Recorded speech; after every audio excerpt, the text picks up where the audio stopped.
La pendiente máxima de un plano y la pendiente mínima de un plano la vamos a obtener con operaciones muy similares, prácticamente idénticas, a las que hemos utilizado para obtener la recta de máxima pendiente y la de mínima pendiente. Cuando hablamos de máxima pendiente, mínima pendiente, hablamos del máximo ángulo posible con un plano de referencia y el mínimo ángulo posible con un plano de referencia. Si el plano de referencia es el plano, la planta, el plano horizontal, entonces estaremos hablando de pendientes. Y si es cualquier otro plano, estaremos hablando de ángulo máximo y ángulo mínimo. En nuestro caso vamos a utilizar, vamos a sustituir el plano por una recta significativa, ¿no?, que lo pueda sustituir. De rectas que pueden sustituir al plano podemos utilizar dos únicamente. Una es la normal al plano y la otra sería la recta de máxima pendiente. En este caso vamos a utilizar la recta de máxima pendiente. Como vemos aquí, el plano resultante del máximo ángulo con la planta es el plano 2, que está definido por la horizontal del plano y por su recta de máxima pendiente. Son dos rectas que son perpendiculares entre sí. El plano es tangente al cono, y es de todos los planos que son tangentes al cono, resultante de girar la recta de máxima pendiente alrededor de su eje. De todos los planos escogemos las posiciones escogemos aquella que forma el ángulo más grande, si dejamos ambos planos de canto, el ángulo más grande con respecto al plano de referencia. Bien, las construcciones las volveré a repetir, son idénticas a las de la recta con ángulo máximo o mínimo. Sin embargo, al final vamos a tener alguna diferencia, sobre todo a la hora de definir los planos. Aquí tenemos las dos rectas. Esta es la recta dato y se supone que el plano gira alrededor de ella por una cota que tenemos, ángulo entre la recta y el plano, y esta es la recta de máxima pendiente.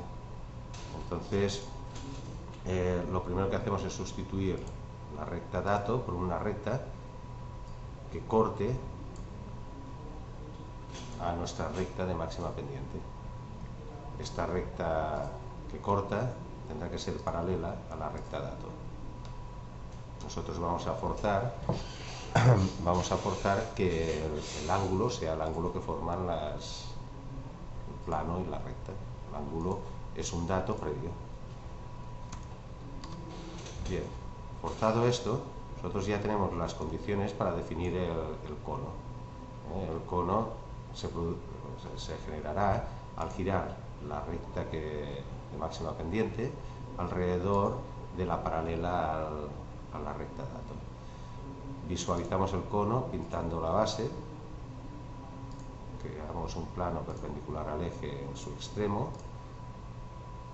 Como es una superficie de revolución, al quedar cortado el cono por un plano perpendicular al eje, esto nos da un círculo, y ahora las generatrices del cono deben tocar al círculo en un punto. Bien, ahí tenemos el cono ya creado, lo vemos. Y entonces, bueno, las posibles posiciones de la recta de máxima pendiente se conseguirán.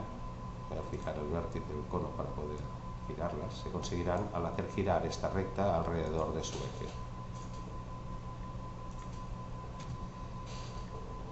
¿Cuál será la de máxima pendiente? Igual que hicimos en el caso de la recta, la que formará la pendiente más grande. Lo que vamos a hacer es construir una tangente contenida en el plano. Vamos a hacerlo distinto.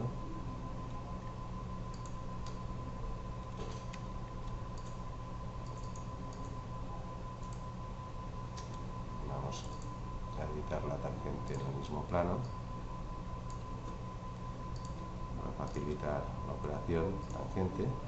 Y una vez tenemos la tangente, la hacemos paralela al plano de referencia y forzamos a que el extremo de la generatriz sea coincidente con la tangente.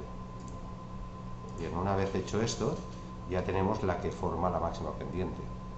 La que en el caso de las rectas formaba la mínima pendiente sería una recta que saldría del vértice, iría hasta la base, y en el caso de que esta recta pudiera ser paralela a la planta, que es, en este caso es posible, ¿no? Porque el cono queda inclinado con respecto a la planta, hay generatrices que van hacia abajo, ¿no?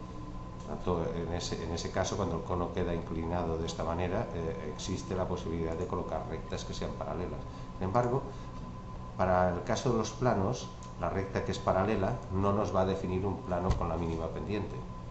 El plano que correspondería a esta recta sería el definido por la tangente a la base y la generatriz. Tocando ahí, sería el plano definido por estas dos rectas. Este plano ya se ve que no es el plano que forma el mínimo ángulo posible con la planta, ¿no? Por tanto, esto no nos va a ser útil de esta manera, o sea, no puede ser la generatriz la paralela al plano, sino que va a ser la tangente. La tangente la hacemos paralela al plano y se nos situará en la parte de abajo del cono, de manera que si dejamos el plano de canto, los dos planos de canto, no hace falta dejar el plano de la base de canto, basta con el plano dato dejarlo de canto, veremos que tenemos una tangente por la parte de arriba y otra por la parte de abajo. O sea, será la tangente que queda más abajo y la tangente que queda más arriba. Pues bien, la tangente que queda más arriba, junto con su generatriz, nos definirá el plano que forma el mayor ángulo, y la tangente que queda por abajo y junto con su generatriz nos definirá el plano que queda más abajo. Estos planos, cada uno de estos planos son planos tangentes al cono. En la solución que tenemos construida vemos uno de los planos, es el plano, vamos a ocultar este, es el plano definido por la que está más arriba y la tangente que queda por encima, ¿no? Más alejada del plano de referencia. Si quisiéramos construir el segundo plano, deberíamos forzar aquí una nueva tangente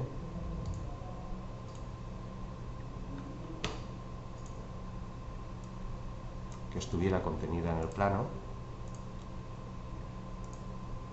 que fuera tangente a la base y que además pasara por el extremo de la generatriz. Sería esta.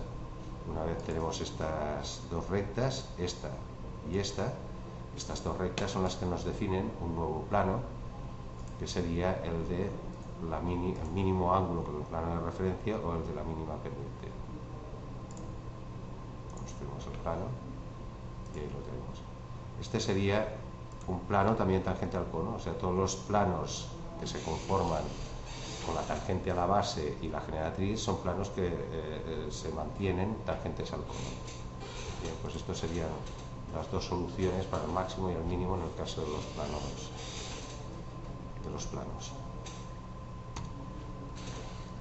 Madre mía.